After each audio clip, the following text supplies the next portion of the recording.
Race crimes up in the US affecting Indian Americans there also. We all thought after Donald Trump was elected that, well, Indians are probably safe. How safe are we there? Coming back for a debate after this. Just enjoying his glass of beer. Shattered after her husband was targeted and shot dead, she appeals for justice. Justice against the rising hate crimes, which has incidentally swelled up after Trump's rise to power. I was always concerned. Are we doing the right thing of staying in United States of America? The government has to make sure that I can come back to this country at my will to pursue his dreams of me being successful. Rattled and petrified Indians now demand Trump's intervention. Why is the Oval Office still silent and no strict action has been taken to nix such crimes? From the politicos to India is still silent and no strict action has been taken to nix such crimes. From the politicos to India's millions, the shocking incident has been slammed and now the chorus builds for Trump to break his silence. Indian Foreign Secretary S. Jaishankar will visit the US and raise up the issue of the slain Indian. Ever since Donald Trump has become President of America, he has been pursuing aggressive right-wing policies which are opposed to all the citizens who go there for work or who live there. Unfortunately, today America is in the hands of a person who is encouraging this kind of racism. But India is remaining a silent onlooker. This is unfortunate. International community doesn't seem to be very happy with the steps that Trump is either speculating or initiating. It's been 4 days since Srinivas was shot dead in cold blood by a rabid white supremacist. But not one word yet from the US President amidst the ongoing outrage. Is the United States safe for Indians now? The report, NewsX. Thousands of Indians rush to the US every year to study, work, or simply visit. And even after Donald Trump became president, a lot of us assumed that it would still be all right for us Indians, that it's going to get tough for people from the Middle East, Mexico, Pakistan, etc. But after the race killing of Indian techie Srinivas Kuchibhotla by white Navy veteran Adam Purington in Kansas City last Wednesday, many Indians are wondering where they stand in the United States now. Let's debate this. We have with us Hitesh Jain, spokesperson of the BJP. He's joining us from Mumbai. Kamal Mitra Chenoy from the School of International Studies at JNU in Delhi. Vivek Kaju, former Secretary West of the Ministry of External Affairs. He's also joining us from Delhi. And Professor Sumit Ganguly is Professor of Political Science at the Indiana University. He's joining us from Skype from the United States. Vivek Kaju, let me begin with you. I mean, during the campaign, you remember Donald Trump famously said, "I love India, I love Hindu." Now, at that time, a lot of us were lulled into thinking that we'd probably be all right even if we became president. Are we being jolted out of that now?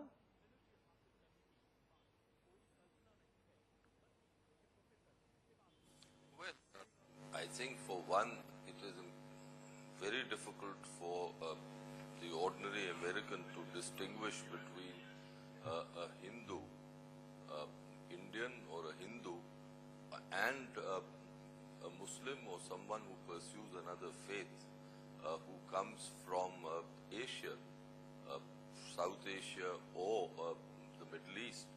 So therefore, to imagine that President Trump had said, "I love Hindu," would mean that that this would percolate down to the ordinary American who subscribes to the anti-immigration policies of President Trump was simply wrong. Not tenable. Yeah, but what's interesting and over here, what we are seeing today. Yeah, what's interesting over here, let me put this to Kamal Mitra Chenoy also. Taken place in Kansas. Yeah, Professor Chenoy, so one problem with Donald Trump professing to love India and love Hindu is that the average American can't distinguish between an Indian and a Middle Easterner or a Hindu. The other problem is that President Trump himself hasn't said anything so far about this race attack in the US. Professor Chenoy. Well, number one, after all, President Trump has also become president because of the support and the victory of the Republican Party. Yes. And what is also shocking is that not one Republican senator, not Vice President Pence, none of them have spoken either. As far as racism is concerned, racism has been innate among sort of white Americans for a century. Their attack used to be on African Americans who they called Negroes or niggers. They did it even to a celebrity like Muhammad Ali. So I think, and by the way, as far as nasty his things son are this said, weekend, yeah. yeah. Muhammad Ali's son this weekend was Yeah, and stopped. also, At an airport there. yes, not only that, you see how the president has spoken to the Australian Prime Minister, Australia which has supported the US in every war from the Korean War onwards. But that's how not he has racist. talked to other leaders of countries. No, but the point is the man does not conform to the image that people have of a US president. And therefore, he thinks he doesn't have to, to call everyone from the Washington Post and New York Times to Guardian to CNN fake news shows he has no respect for the media either. Yeah, but Professor Sumit Ganguly in the US, Donald Trump usually responds to every little thing as well. He responded to the actress Meryl Streep. He responded to the cast of Hamilton. I mean, here there's been an atrocious race attack on an Indian techie in Kansas City, and he's been totally silent. Why is that?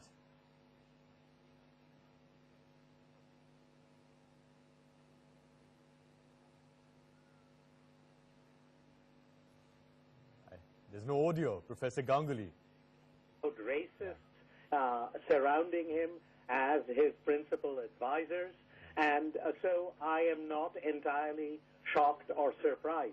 I am personally appalled as someone who is an American citizen who has lived here legally. I didn't hear the first few words you said, but you appear to be blaming his inner circle, his advisors. Is that the case? What about Donald Trump himself? The silence of the White House is nothing short of reprehensible. What about Donald Trump himself? The silence of the White House is nothing short of reprehensible. What about Donald Trump? All right, we seem to be having an echo problem with Professor Sumit Ganguly. Let's try and fix that. In the meantime, Hitesh Jain from the BJP, the only word really has been from the White House Press Secretary Sean Spicer, and he said that, he used the word absurd. He said it's absurd to link the killing of the Indian techie to Donald Trump's position on immigration. What do you think about that, Hitesh Jain?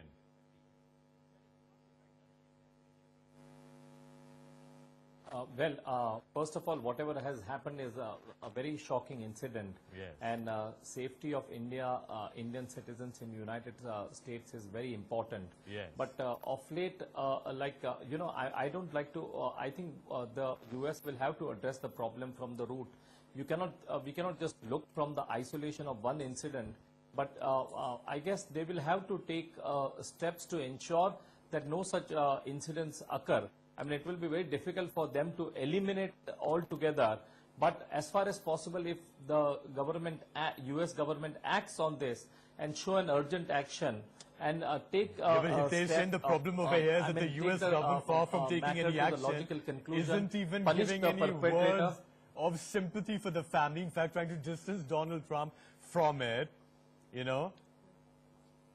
It's an atmosphere almost. A lot of people would believe, in fact, let me put this in Vivek. I think... Yeah. Quickly, please. Hitesh Jain.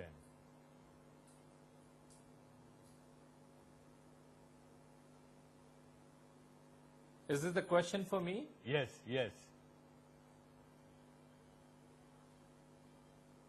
Yeah, I think more than the sympathy, I think I would like some sort of an action. Because, sympathy, yes, we have, at the end of the day, sympathy are mere words, and the words cannot cannot replace the incident that has happened. For the lady who has lost her husband, we can keep on offering whatever words, and we can debate on what the I meant to say was there hasn't even been sympathy. Where will be the action that is required so that there's... Yeah, where's the action? Vivek Kaju, from the killer, Vivek Kaju, the killer of this Indian techie, I guess been reported, before he actually shot him, he was saying that what visa have you come on? Get out of my country. Then after killing him, he went and told somebody, I've shot some Middle Easterner. And I mean, a lot of people would argue this is the kind of sentiment that Donald Trump has cultivated with a lot of people in the United States.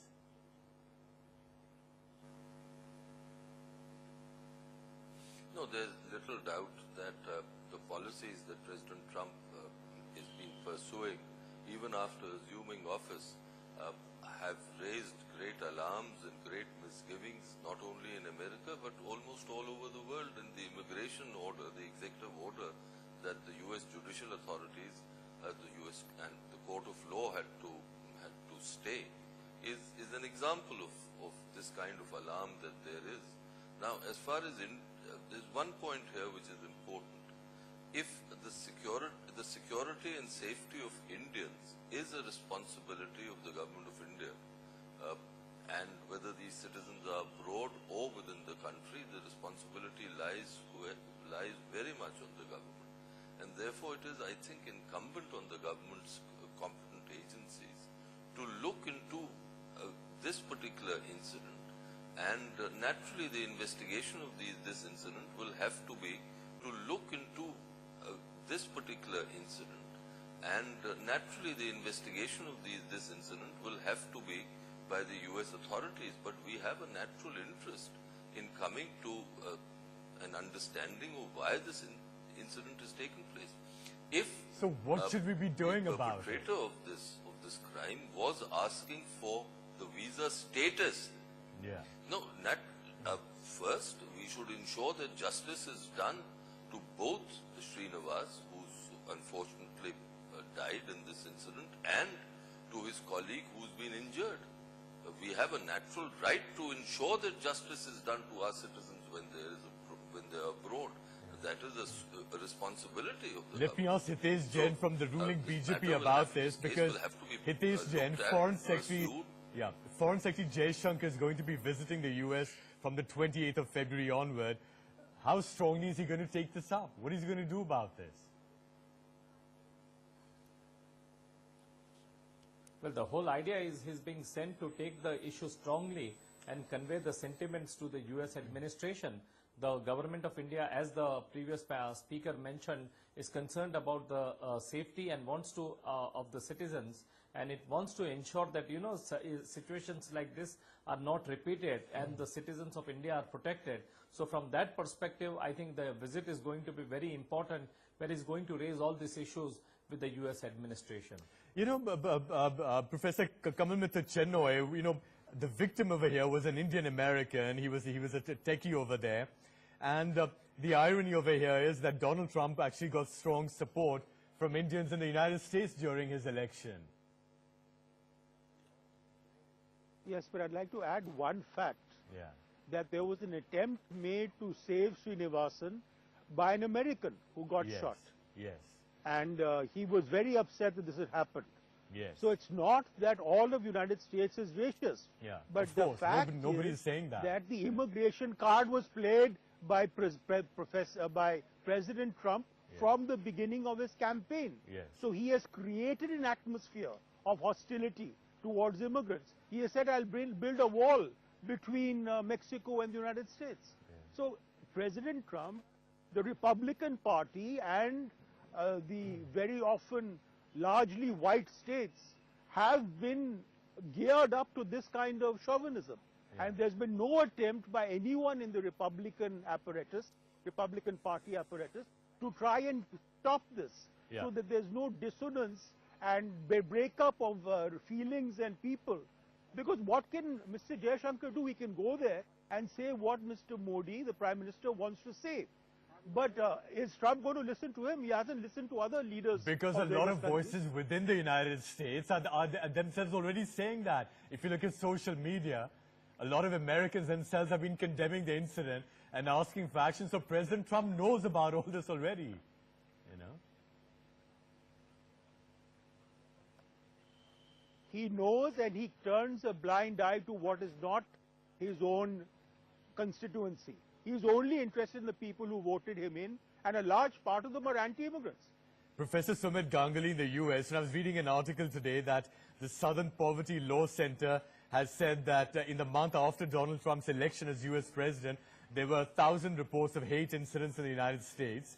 There's another statistic from the Council on American Islamic Relations, which said that while there were 400 hate crimes in the year 2016, there were already 175 in 2017 in the United States.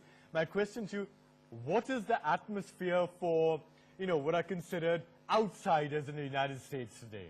What's the atmosphere on the ground now in the U.S.? Well, certainly, in considerable part, the rhetoric that was used in the campaign by President Trump and many of his surrogates has created an atmosphere, a milieu of hostility towards immigrants who look different, who are of a different skin color, and who can thereby be easily targeted. And unfortunately, the White House is doing absolutely nothing to curb this.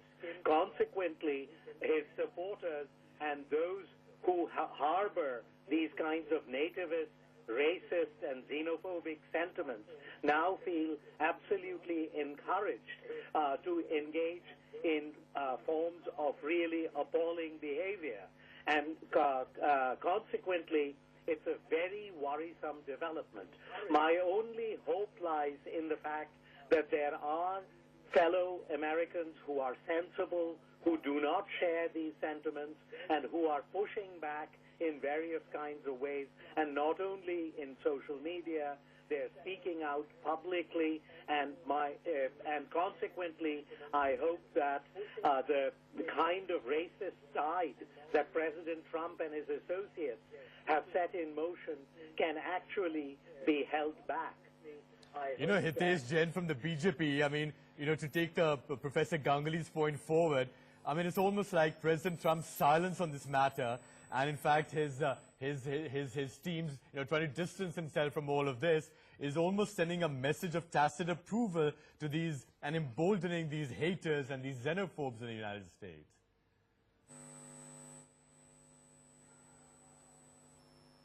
Well, one thing what is important is an action is very important, because action will display the fairness on the part of the administration, and to that extent I think we have to make every possible step. As I was mentioning, the Jaishankar has to take that issue, but I also want to make one Mr. fundamental Jain, this thing. I think we should not look this hate Mr. attack Jain, you're really pulling your punches over here. Only from the regime change, because in the past also why in the not past, able to you speak have your seen mind on this issue? Crime, we are very disappointed. Donald Trump has said nothing on this. Yeah, of course we need action. We know that. Yeah. Why are you not able to take a stronger position on all this, Hitesh Jain? Yeah, but the External Affairs Minister Sushma Swaraj in the last 2.5 years has taken some very strong positions when the interests of Indians living or working outside this country are concerned. But I think in the same breath she has taken immediate action. First thing she did is to try to Trump give right the now. comfort to the lady over there. Second thing, all the assistance to the family was provided. And I think the very fact that the strong action on the part of her can be seen from the fact that an envoy has been deputed specifically to discuss this issue and discuss with the US administration to ensure that such incidents are not repeated in the future. Yeah, but Mr. Jain, let me ask you a straight question. The victim's wife, Sunena, has said that, now I wonder, do we belong here in the United States? My question to you is that, who's going to or should be answering that question to Sunena now?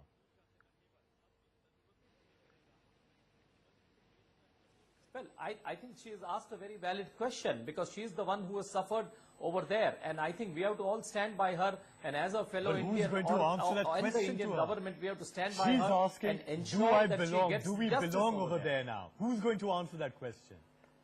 Who do you want should be answering that question? Well, isn't it very obvious? The answer is very obvious. She's asked the question from the US administration, and it is the US administration who has to ask the question. Yeah, Vivek Kaju wants to say very something. obvious. Yes, Mr. Kaju, yes.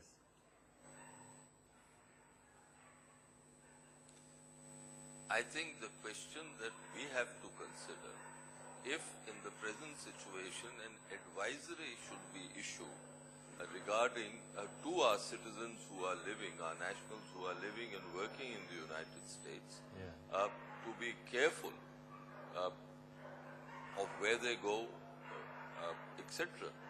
These advisories are issued by foreign states in situations in foreign countries to their nationals. Now, that is something that the government will have to consider. But there is one technical point that I think needs to be put on the table, which is this, that the American law enforcement authorities, who are obviously taking this case seriously, have still not given an assessment if this comes within the purview of a hate crime within the American legal system. I think if it does, and if they say that it does, then we will have to consider if this case will lead us to the issue of some kind of an advisory.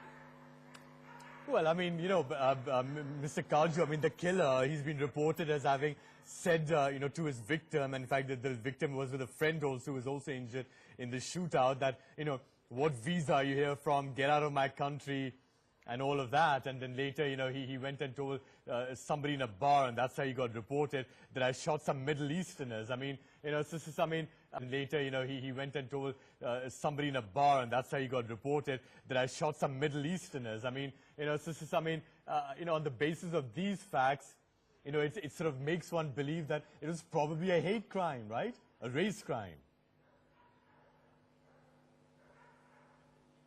No, you are right. On the basis of what has appeared in the media, it does seem that this man was motivated by racist feelings, and especially if he was asking a question relating to visa status, and if these people were illegal, Srinivas and his colleague were illegal, then it leads us to in that direction. But this is a legal matter too. Let us not forget that a crime has been committed, and this man, the perpetrator, will have to be prosecuted under the relevant US laws. And apparently, I was reading somewhere that if it is a hate crime, then the US federal laws are invoked. So these are matters which also have to be are important, and we will have to await the assessment. And Professor Chenno, you know, I mean, something where our authorities need to focus. Professor Chenno, Mr. Kaju was saying earlier that, you know, I mean, I'll tell you, think about it this way. I mean, you know, we may say that Donald Trump likes Indians, or at least, I mean, that's what he has said during his campaign, and he has a problem with Mexicans and Muslims and Middle Easterners. But, you know, as Mr. Kaju was saying earlier, the problem is that we look like Middle Easterners, at least to the average American, on the street. I mean, the Kansas killer himself, you know, said to that pub fellow that, you know, I shot some Middle Easterners. So the problem over here is that whatever Donald Trump's sentiments over there, it's not really going to play out on the ground, because the average American doesn't know the difference between an Indian or a Libyan or a Middle Easterner. I mean, he's all the same. I mean, you've seen the race attacks on Sikhs because they think that, you know, maybe it's some Middle Eastern headgear or something like that. That's right. Well, that is one problem. And the second problem is that because of the gun laws in the United States, almost anyone can buy even an assault rifle, like an M16 or AR-15. So there is no control of racists who want to take a pot shot at someone, because they can easily get a weapon, and they do so. So, you know, in the advisory, I agree fully, you know, with Vivek Kajju, that they should, in the advisory, they should also be told that stay away from places where people carry guns, or where guns are easily available. And liquor is easily available. Where's that in the United States? I mean, but that's like, I mean, how does an Indian traveling to the US? Throughout the United States. Throughout the United States is a major issue. The National Rifle Association is extremely powerful. And there have been killings in schools and so forth. Professor So, Ganguly. you know, it is not only a question of color, it's also a question of someone who looks different, even if he's white, can get shot. Professor Ganguly, so two of our guests are now saying that the government of India needs to issue an advisory for people traveling to or working in the United States. I mean, since you're on the ground over there, what kind of an advisory do you believe the government of India should be issuing to Indian citizens there? There is no advisory that could possibly protect Indian citizens from the actions of deranged and racist individuals like this. What places are you going to avoid? I mean, these individuals were legitimately in a bar having a drink, enjoying themselves. So is the advisory going to suggest that people scrupulously avoid restaurants and bars?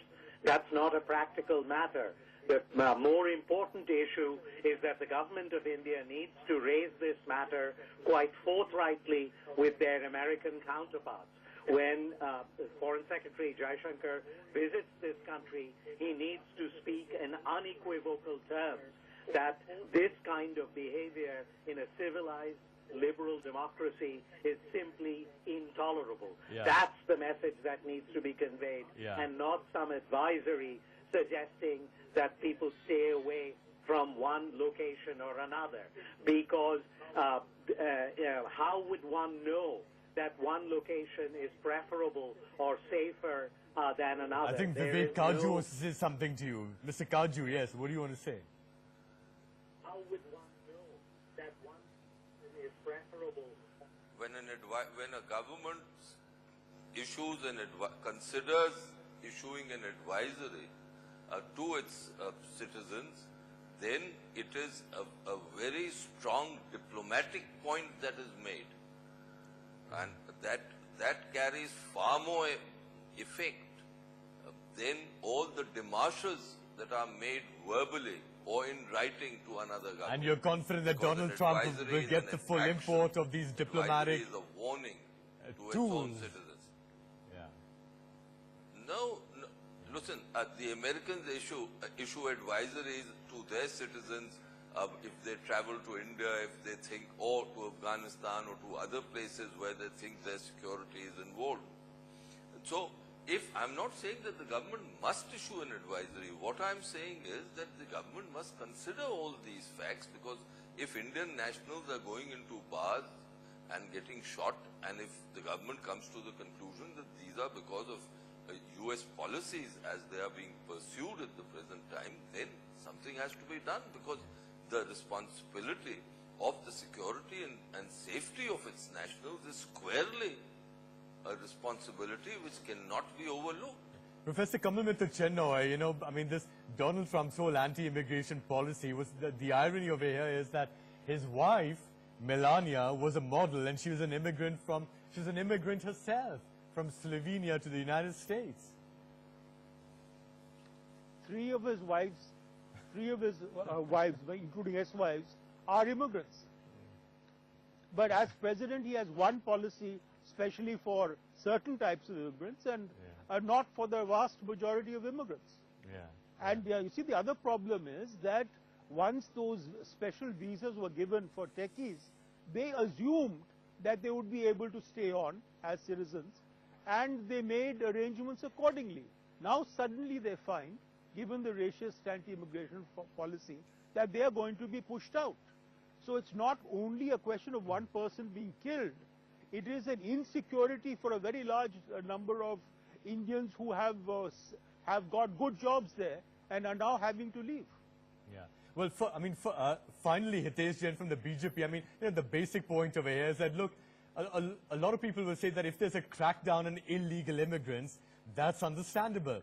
But if you ostracize legal immigrants or skilled immigrants or people on the basis of race, then that's obviously very, very questionable.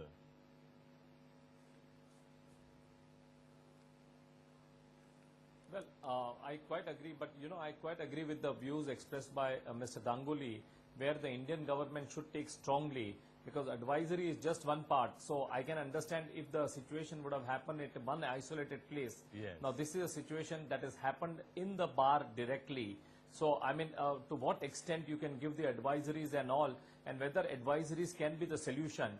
But as I mentioned to you, the solution is going to be for the Indian, Mr. Jaishankar is going to take it up. I can assure you that he will take it up strongly so that we can ensure that such incidents are not repeated. But we must also look into the fact that when in the previous regime also, you saw the incidents in schools, you saw the incident in Shuta, in the colleges, you saw the incidents in the universities, you saw the incidents on the road, you saw,